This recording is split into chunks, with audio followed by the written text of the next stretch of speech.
Bonjour à tous, bonjour à toutes, j'espère que vous allez bien. Alors aujourd'hui c'est assez incroyable, mais il n'y a pas une vidéo, mais deux vidéos. Donc si vous n'avez pas encore vu la première vidéo, il s'agit d'une énorme présentation d'achat de Blu-ray, il y a 20 articles. Et là c'est parce que je vois pas trop l'intérêt de faire cette vidéo là plus tard, parce que c'est des bons plans qui sont en ce moment chez Noz. Donc je vous présente tout de suite les achats que j'ai fait chez Noz, ça va aller très vite comme vidéo, mais c'était pour vous tenir informé si jamais vous étiez intéressé. Moi, j'y allais plus beaucoup, hein. C'est Adrien de la chaîne Cinélike qui m'a dit qu'il y avait des arrivées.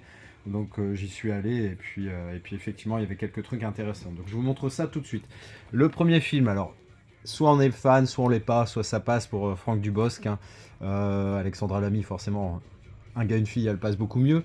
Mais moi Franck Dubosc, enfin c'est pas quelqu'un qui m'énerve en fait.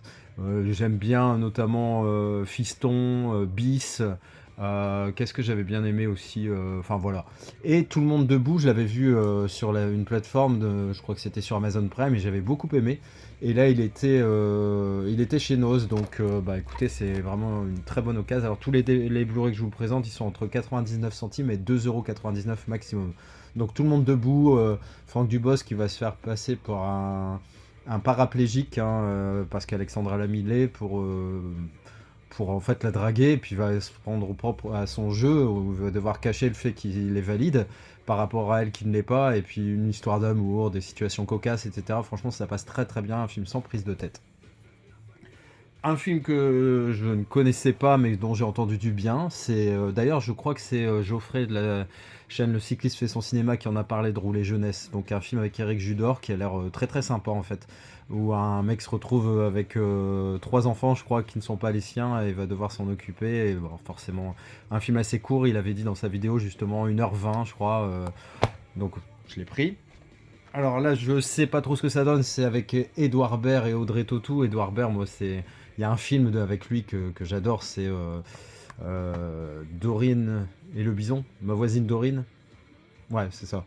Avec Isabelle Nanty qui est vraiment excellent. Et là, celui-là, c'est pareil. J'ai vu que des bonnes critiques sur Ouvert la nuit, un mec, une histoire de théâtre. Bah, voilà. Après, j'ai pas grand-chose à vous dire sur les films, hein. Je les ai pas vus à part un.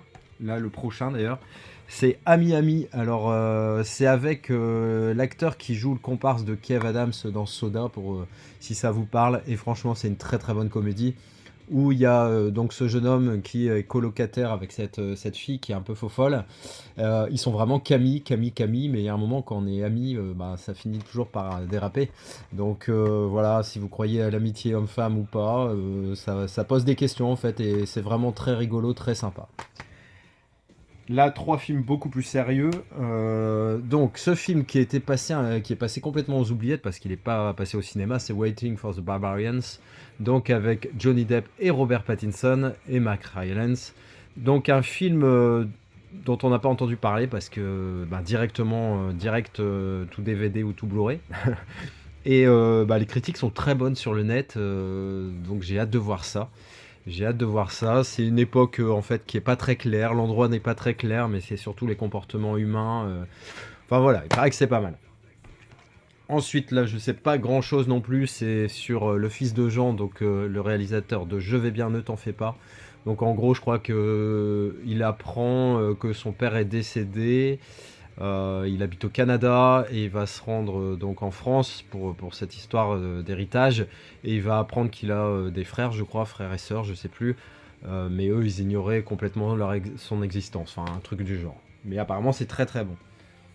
Et ça, c'est pareil, un film qui m'a été recommandé, hein, donc par l'auteur de Au revoir là-haut. Donc un film avec Sandrine Bonner, pardon, Charles Berling, 3 jours et une vie. Donc voilà. Je sais pas du tout ce que ça donne, mais ça a l'air assez bien. Une disparition, je crois, une histoire de disparition. Voilà, bon, je vous ai pas dit grand chose sur les films, hein. Moi, voilà, je fais la tentative pour ces films-là. Donc des prix très intéressants chez Noz, hein. Du coup, bah, on tente le truc. Après, si c'est pas bon, bah, on les garde pas. Et puis voilà. Mais je pense que dans ces 7 films, il y en aura quand même plusieurs qui vont retenir mon attention, c'est certain. Et déjà, Ami Ami, le seul que j'ai vu pour l'instant, je le garde, il est vraiment pas mal. Je vous souhaite de passer une très très bonne fin de journée ou un début de journée, ça dépend à quel moment vous allez regarder cette vidéo, et je vous dis à très bientôt, allez ciao.